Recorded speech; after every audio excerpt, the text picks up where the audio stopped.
जो ये पिलर है जो कि 5 टुकड़े कर दिए गए थे, इस 5 टुकड़े होने के बाद जो ये 5 टुकड़े मिले तो अंग्रेज इसको उठाकर यहाँ से जो है कलकत्ता में एक म्यूजियम है वहां उन्होंने संरक्षित किया, जो कि उसके बाद अंग्रेजों ने बाद में इसको यहाँ पर लाकर इसको जोड़कर दोबारा से इसकी पुनर्स्थापना यहाँ पर की है। तो साथियों,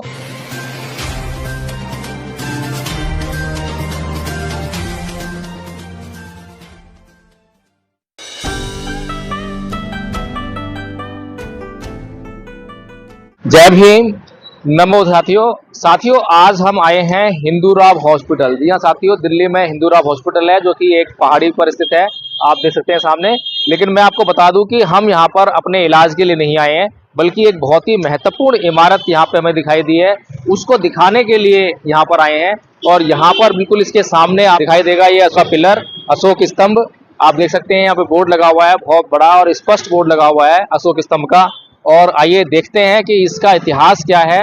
और मैं बता दूं कि ये जो लोकेशन है ये आपको जो है दिल्ली यूनिवर्सिटी के बिल्कुल साथ में लगी हुई लोकेशन है, साथ में तीसरी कोर्ट है और कश्मीरी गेट मेट्रो स्टेशन और पुल बिंगस मेट्रो स्टेशन, दोनों मेट्रो स्टेशन के बीच में ये जगह है। और अगर आपको यहाँ पर आना हो तो हिंदूराव हॉस्पिटल का पता पूछ लीजिए, हिंदूराव हॉस्पिटल के बिल्कुल ठीक सामने ये अशोक स्तंभ यहाँ पर लगा हुआ है। साथियों, यह अशोक स्तंभ यहाँ पर हमेशा से नहीं था, बल्कि और मैं कहूं कि ये अशोक स्तंभ जो है सम्राट अशोक ने यहाँ पर नहीं लगवाया था।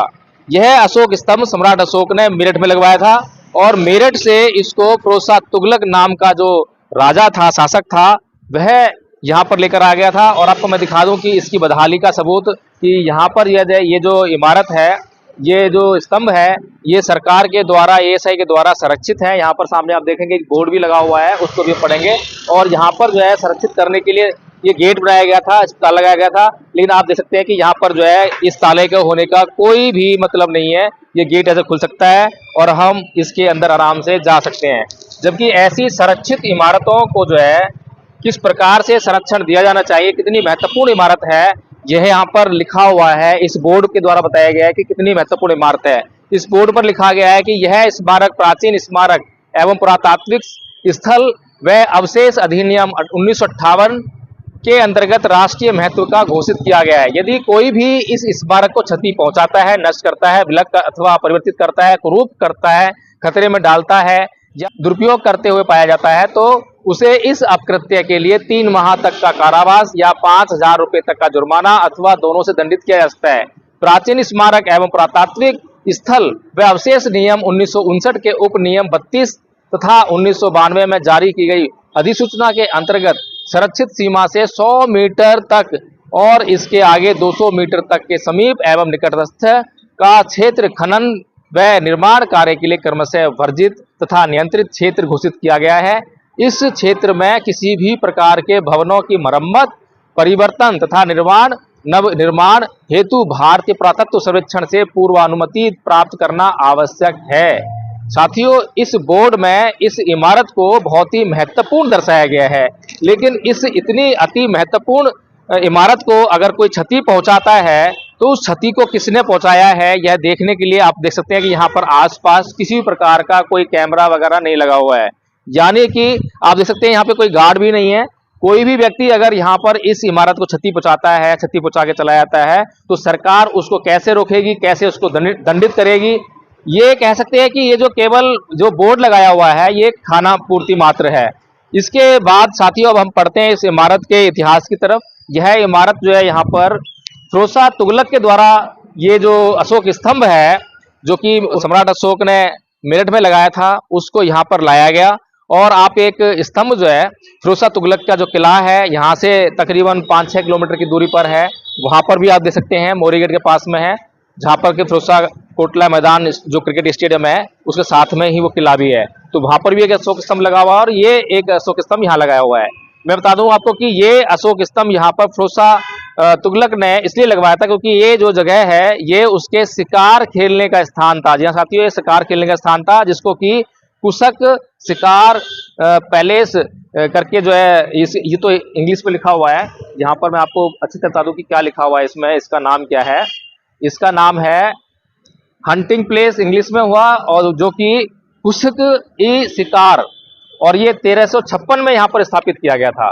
और साथियों उसके बाद एक घटना और घटती है 1719 के आसपास। 1719 में एक और जो फारूक स्यार करके यहाँ पर शासक आता है, वो इसको जो है कोई विस्फोटक लगाकर इसके टुकड़े करता है और इसके टुकड़े आते हैं 5। लेकिन अभी आपको बता दूं इसके टुकड़े आपको 5 नहीं दिखाई दे रहे, आपको 6 दिखाई दे रहे होंगे। देखिए पहला सबसे ऊपर है, उसके बाद नीचे ज्वाइंट है, फिर उसके बाद नीचे ज्वाइंट है 1 2 3 4 5 और 6।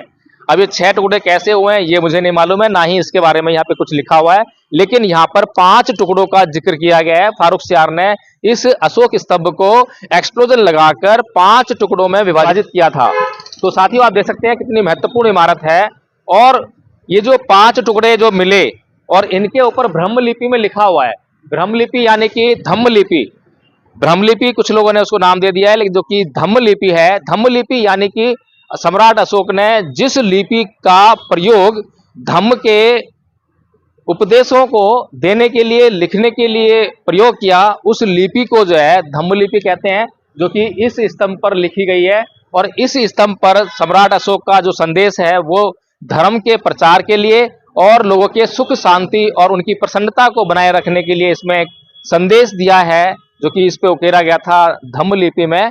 लेकिन साथियों जो ये पिलर है जो कि 5 टुकड़े कर दिए गए थे, इस 5 टुकड़े होने के बाद जो ये 5 टुकड़े मिले तो अंग्रेज इसको उठाकर यहाँ से जो है कलकत्ता में एक म्यूजियम है वहां उन्होंने संरक्षित किया, जो कि उसके बाद अंग्रेजों ने बाद में इसको यहाँ पर लाकर इसको जोड़कर दोबारा से इसकी पुनर्स्थापना यहाँ पर की है। तो साथियों धन्यवाद अंग्रेजों का, जो उन्होंने जो है इतना महत्वपूर्ण कार्य जो है यहाँ पर किया है। अगर अंग्रेज इस कार्य को ना करते तो हमें जो भारत का बौद्धमय इतिहास है, सम्राट अशोक के द्वारा जो किए गए महानतम कार्य हैं, वो हमें यहाँ पर दिखाई नहीं देते। इसका टुकड़ा एक जहाँ पे पड़ा हुआ है आप देख सकते हैं, ये इसका टुकड़ा पड़ा हुआ है, आप इसको मैच कर सकते हैं पिलर से, जो है बिल्कुल उसी का पत्थर है, ये उसी का टुकड़ा है।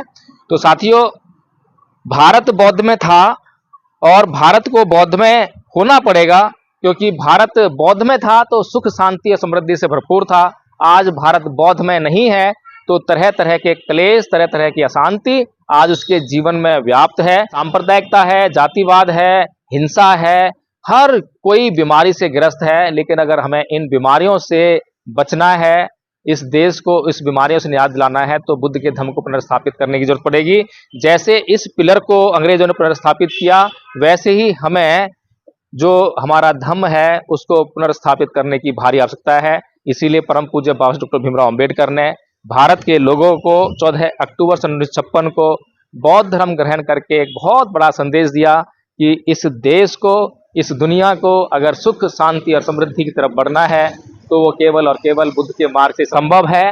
इसीलिए हमें चाहिए कि हम जब भी कभी दिल्ली में आएँ और हमारे पास मौका हो, समय हो, तो इस स्थान पर जरूर आएँ, इस स्थान पर जरूर आएँ और अधिकतम संख्या में आएँ, ताकि इस इमारत पर आवाजाही बढ़े और सरकार जो है इस जगह की जो है थोड़ी सी देख रेख करना शुरू कर दे, ताकि इसका महत्व जो है सरकार भी समझ सके। अभी तो फिलहाल जितने भी बौद्ध स्मारक हैं, स्थल हैं, उनकी तरफ जो है सरकार की कोई भी तवज्जो नहीं है, अनदेखी है दुनिया भर की। और वो आप नमूना देख रहे हैं यहाँ पर कि किस प्रकार से ये जो है, हालांकि ये स्थान सुनसान इलाके में है, जंगल में है और आम लोगों को इसकी जानकारी नहीं है। नहीं तो अब तक हो सकता है कि हिंदुओं का ये शिवलिंग बन गया होता और मुसलमानों का कुछ और ये पूजा पाठ करने का जो है स्थल बन गया होता। जैसे कि रोजा तुगलक का जो किला है उसमें जो स्तंभ लगा है, वहाँ पर तरह तरह के जो मुसलमान आते हैं वो धागे बांधते हैं और धागे बांधकर वहाँ पर पूजा वगैरह करने का काम करते हैं। और उसके बारे में आपको बता दें कि वहाँ के जो मुसलमान हैं, अगर उनसे पूछो कि ये जो स्तंभ है ये क्या है, ये कहाँ से आया, तो बोलते हैं कि जो खंबा है ये हमारे बादशाह ने लगाया है, ये बादशाह लेकर आया था। उनको इस स्तंभ के बारे में कोई जानकारी नहीं है और इस पर साफ साफ लिखा हुआ है। अगर इसके ऊपर ना लिखा होता तब भी कोई बात होती, तब भी कुछ समझाया जा सकता था कि कुछ अर्थ का अनर्थ कर देते, कुछ भी अर्थ निकाल देते। लेकिन सबसे बड़ी बात तो यह है कि इन स्तंभों पर सम्राट अशोक ने बड़ा महत्वपूर्ण कार्य किया और इनके ऊपर जो है लिखवा डाला भारत का सच्चा इतिहास, भारत का गौरव, और इसमें किसी भी प्रकार की उहापोह की स्थिति जो है पैदा नहीं होने दी। तो साथियों हमें चाहिए कि हम अपने इन पुरातत्व से संबंधित जो स्थल हैं इनका संरक्षण करने का प्रयास करें, सरकार पर दबाव बनाएं कि सरकार इन्हें पूरी तरह संरक्षित करे और हम जो यहाँ पर अगर आवाजाही करेंगे, कभी भी आपको मौका मिलता है यहाँ जरूर आइए, यहाँ पर आप जब फोटो खींचिए, वीडियो बनाइए और इसको जो सोशल मीडिया के माध्यम से जो प्रचार प्रसार भी कीजिए। और हम भी चाहेंगे कि धम्मपद संघ की तरफ से आने वाले समय में हम यहाँ पर कार्यक्रम करें, ताकि इस स्थल को जो है देश और दुनिया में हम प्रचार कर सकते हैं। जय भीम, नमो बुद्धाय।